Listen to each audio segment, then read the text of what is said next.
10. Religion as man's liberator. Intelligent man knows that he is a child of nature, a part of the material universe. He likewise discerns no survival of individual personality in the motions and tensions of the mathematical level of the energy universe.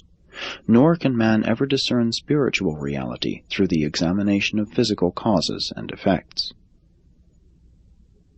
A human being is also aware that he is a part of the ideational cosmos, but though concept may endure beyond a mortal lifespan, there is nothing inherent in concept which indicates the personal survival of the conceiving personality. Nor will the exhaustion of the possibilities of logic and reason ever reveal to the logician or to the reasoner the eternal truth of the survival of personality. The material level of law provides for causality continuity, the unending response of effect to antecedent action. The mind level suggests the perpetuation of ideational continuity, the unceasing flow of conceptual potentiality from pre-existent conceptions. But neither of these levels of the universe discloses to the inquiring mortal an avenue of escape from partiality of status and from the intolerable suspense of being a transient reality in the universe, a temporal personality doomed to be extinguished upon the exhaustion of the limited life energies. It is only through the morontial avenue leading to spiritual insight that man can ever break the fetters inherent in his mortal status in the universe. Energy and mind do lead back to paradise and deity, but neither the energy endowment nor the mind endowment of man proceeds directly from such paradise deity. Only in the spiritual sense is man a child of God, and this is true because it is only in the spiritual sense that man is at present endowed and indwelt by the Paradise Father. Mankind can never discover divinity except through the avenue of religious experience and by the exercise of true faith. The faith acceptance of the truth of God enables man to escape from the circumscribed confines of material limitations, and affords him a rational hope of achieving safe conduct from the material realm, whereon is death, to the spiritual realm, wherein is life eternal. The purpose of religion is not to satisfy curiosity about God, but rather to afford intellectual constancy and philosophic security, to stabilize and enrich human living by blending the mortal with the divine, the partial with the perfect, man and God.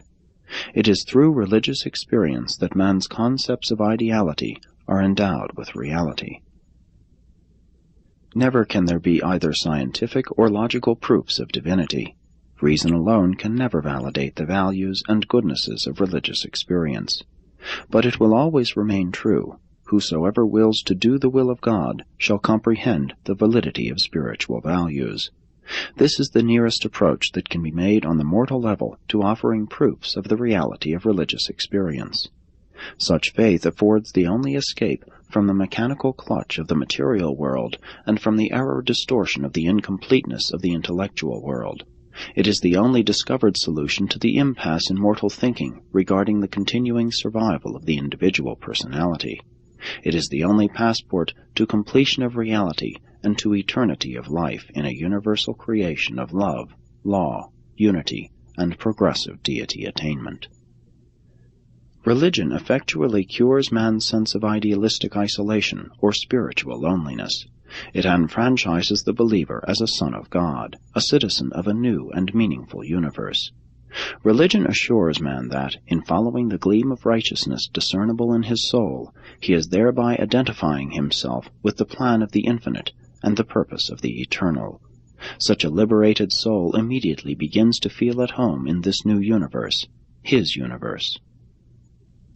When you experience such a transformation of faith, you are no longer a slavish part of the mathematical cosmos, but rather a liberated volitional son of the universal Father. No longer is such a liberated son fighting alone against the inexorable doom of the termination of temporal existence.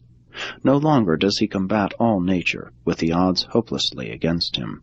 No longer is he staggered by the paralyzing fear that, perchance, he has put his trust in a hopeless phantasm or pinned his faith to a fanciful error.